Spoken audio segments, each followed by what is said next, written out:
জি,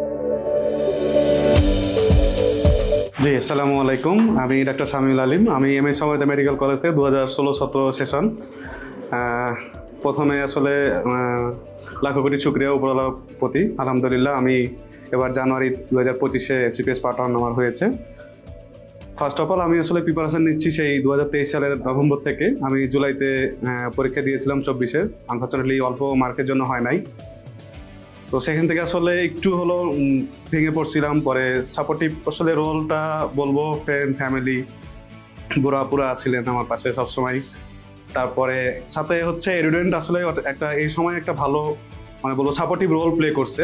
সে সময় আমি এক্সাম ব্যাচে আসলে ভর্তি হই, সেই এক্সামগুলো আস্তে আস্তে দিতে থাকি এবং আস্তে আস্তে যে মার্কসগুলো আসে ওখান থেকে কিছু ভুল কারেকশনগুলো যেগুলো আসতো ওগুলো আসলে কারেকশন করার চেষ্টা করছি। এবং আসলে পরীক্ষাগুলোর একটা বেসিক হচ্ছে যে আপনার কনসিস্টেন্সিটা মেনটেন করা, আসলে এটা অনেক ইম্পর্টেন্ট। সো এবং লেগে থাকা একটা ব্যাপার। তা আসলে লেগেছিলাম, আল্লাহ আসলে হয়তো বা এবার আমাকে মনে করছে যে ঠিক আছে এবার আলহামদুলিল্লাহ হয়তো আল্লাহ আমার প্রতি রহমত দান করছে।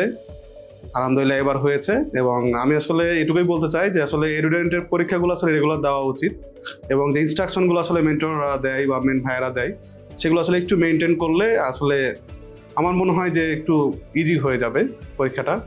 তো সবাই আসলে সুস্বাস্থ্য কামনা করছি এবং আমার জন্য সবাই দোয়া করবেন। আসসালামু আলাইকুম।